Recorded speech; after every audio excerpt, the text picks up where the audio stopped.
तमाम सनातन प्रेमियों को गणपति चतुर्थी, गणेश चतुर्थी की बहुत बहुत शुभकामनाएं। भगवान गणपति के जन्मोत्सव की आपको मंगल कामनाएं। गणेश चतुर्थी कब पड़ रहा है इस बार भी? 2 दिन गणेश चतुर्थी को लेकर चर्चाएं चल रही हैं। मैं पंचांग से स्पष्ट करूंगा, आपको डेट यहां पर बताऊंगा, साथ ही साथ पूजन विधि को भी बताने का प्रयास करूंगा कि आप कैसे भगवान गणपति का स्वागत सम्मान अपने जीवन में करें। चर्चा के साथ हम आगे बढ़ें, इससे पहले एक निवेदन भी साथ साथ रहेगा। अगर आप पहली बार चैनल पर विजिट कर रहे हैं तो चैनल को सब्सक्राइब जरूर कर लीजिए, साथ ही बेल आइकन प्रेस कर लीजिए, क्योंकि यहाँ पर हम अध्यात्म, ज्योतिष, वास्तु और पर्व आदि की जानकारी समय समय पर आपको देते रहते हैं। तो सबसे पहले तो तिथि को समझ लेते हैं, फिर हम पूजा विधि को भी समझेंगे और क्या गणेश चतुर्थी का महत्व है। देखिए, गणेश चतुर्थी, भगवान गणेश को जो है विघ्न विनायक कहा जाता है और अपने जीवन से तमाम जो अमंगल हैं उनको दूर करने के लिए और अपने जीवन को मंगलमय बनाने के लिए भगवान गणेश का पूजन किस विधि से करना है वो मैं आपको बता रहा हूं। सबसे पहले तिथि को समझ लेते हैं। 26 तारीख को ही हालांकि यहां पर चतुर्थी लग जा रही है। ये पंचांग मेरे सामने है। तृतीया तिथि खत्म हो जाएगा मंगलवार को, हस्त नक्षत्र तृतीया तिथि को ही जो है लगभग 2 बजे से चतुर्थी शुरू हो जा रही है मध्याह्न में। लेकिन हमें इस दिन चतुर्थी का व्रत नहीं करना है। वैसे अगर व्रत करना भी चाहे तो कोई दिक्कत नहीं है, दोनों दिन व्रत आप पहले दिन भी कर सकते हैं, क्योंकि चंद्र दर्शन तो इसमें करना ही नहीं है आपको। लेकिन सही तरीका क्या रहेगा? वो रहेगा 27 को, जब आपकी चतुर्थी भी पड़ रही है और भगवान गणेश जी को ही समर्पित उनका वार बुधवार भी पड़ रहा है, साथ ही साथ हस्त नक्षत्र भी पड़ रहा है। तो ये तीनों का जो संयोग है ना, वो बहुत अद्भुत संयोग आप कह सकते हैं।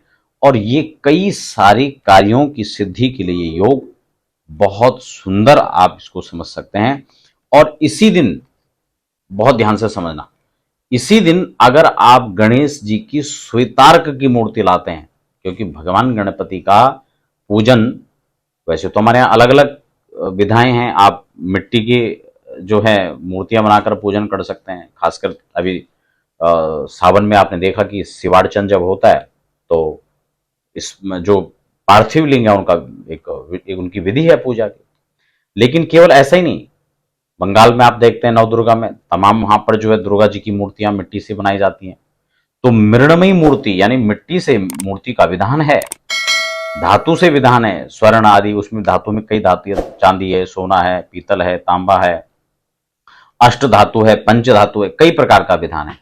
लेकिन उन सब में भी जहां भगवान गणेश जी की पूजा की बात आती है तो वहां श्वेत आर्क यानी श्वेत अर्क है ना, उसको आप, उसकी जड़ को आप ला सकते हैं। आग का पेड़ जिसको कहते हैं, आखा जिसको कहते हैं, कई जगह आग कहते हैं।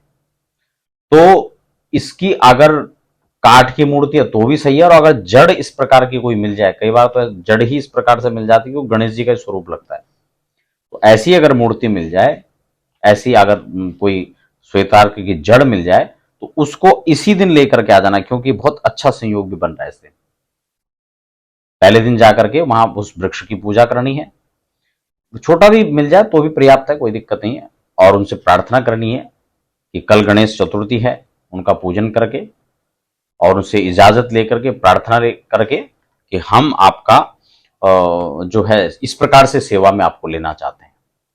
ये सब प्रार्थना करने के बाद आप उनको घर में लेके आए और फिर उनका पूजन करें। तो ये तो क्लियर हो गया कि 27 को हम गणेश चतुर्थी मना रहे हैं।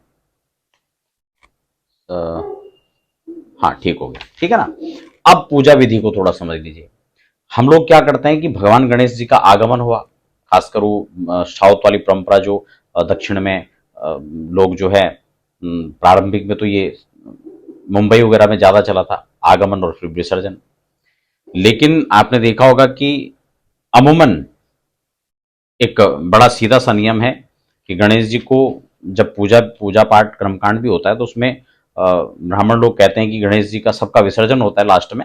लेकिन उस समय ये कहलवाया जाता है, आपसे भी कहा जाता है कि आप भी प्रार्थना करें कि अन्य देवी देवता तो हमारे स्थान जो आपने मंडप बना है उस मंडप से वो तो अपने अपने धाम को प्रस्थान करें, लेकिन लेकिन गणेश जी और गणेश जी का परिवार और साथ में लक्ष्मी जी, गणेश जी लक्ष्मी जी रिद्धि सिद्धि लक्ष्य लाभ जो है, शुभ लाभ जो है, हमारे यहाँ ही स्थान जो है प्राप्त रखें, अपना यहीं पर स्थान प्राप्त करें।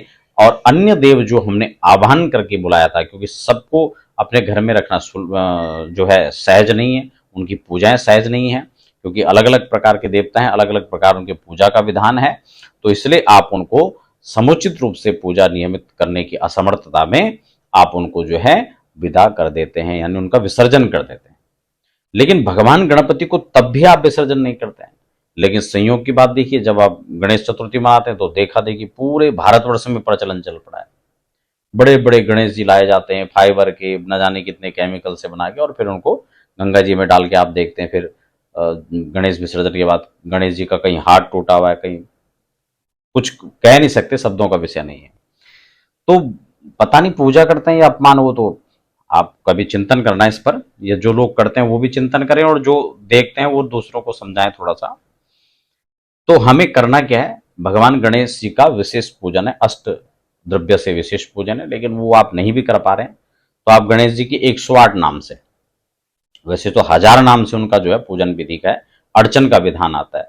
गणेश जी का पूजन सामान्यतः षोडशोपचार जैसा होता है, और आप खुद जैसा भी कर पा रहे हैं ठीक है, नहीं है तो किसी एक विद्वान को बुलाएं और वैदिक मंत्रों से उनका पूजन करें। ऐसा संभव नहीं है घर में, तो आप गणेश जी के 108 नाम, तो आप गूगल करेंगे तो मिल जाएगा आपको, कोई पुस्तक है मार्केट में तो उसे भी ला सकते हैं, कोई दिक्कत नहीं है। और ला करके आप कुछ नहीं तो 108 लड्डू ले आओ, दुर्बा की 108, आगे की जो उसकी कोपल वाली होती है, अंकुर जो होता है, उसको तोड़ कर ले आओ, ठीक है ना। और जल से, नारियल से, फल से, ऐसे ला करके, उसमें केला विशेष फल प्रिय है भगवान गणेश जी, उससे 108, 1008 हो तो और अच्छा है। सब अर्चन करके फिर 1000 नाम पढ़ करके भगवान को एक एक फल समर्पित, एक एक जो मिठाई है वो समर्पित करते हैं, लड्डू, और फिर वो प्रसाद में बांटते हैं। नहीं है तो 108 पाठ आप करें, 108 मंत्रों से, 108 भगवान के नामों से अर्चन करके, और फिर वो प्रसाद के रूप में खुद भी लें, और अपने इष्ट मित्रों को समाज में जहां भी आपको लगता है वो आप प्रसाद में वितरण करें। तो षोडश उपचार विधि से पूजन करना है। सामान्य तो कुछ भी नहीं है, तो लम गंधात्मकम, लम पृथ्व्यात्मकम गंधम प्रकल्पयामी, मैं गंध रूप से जो है आपको समर्पित करता हूं। तो ऐसे आप जो है कुछ नहीं तो गंधम समर्पयामी कह करके, अक्षतानि समर्पयामी, पुष्पम समर्पयामी, पुष्पाल्याम समर्पयामी, इस प्रकार से आप चढ़ाइए। गंध, अक्षत, पुष्प, धूप, दीप, कुछ आपको मंत्र नहीं आ रहा तो दीपम दर्शयामी, धूपम आग्रापयामी, है ना। जो भी सामान चढ़ा रहे हैं वो समर्पयामी, फलम समर्पयामी, जलम समर्प, इतना तो कह ही सकते हैं, कर सकते हैं इतना। और वैसे मैंने इसके लिए अलग अलग वीडियोज भी बनाई हैं, आप उसको भी देख सकते हैं कैसे पूजा करते हैं। और संकल्प जरूर करना है। संकल्प की 2 मिनट की वीडियो मैंने पहले ही बनाया, हिंदी में, संस्कृत में, जो आपको अच्छा लगता है उसमें करें। आप करें जो आपको अच्छा लगता है उसको करें, लेकिन करना जरूर है। तो आपको ये ध्यान रखना है, इस प्रकार से गणेश जी का पूजन करना है, और वो विसर्जन वाली परंपरा को थोड़ा कम फॉलो करना है, ठीक है।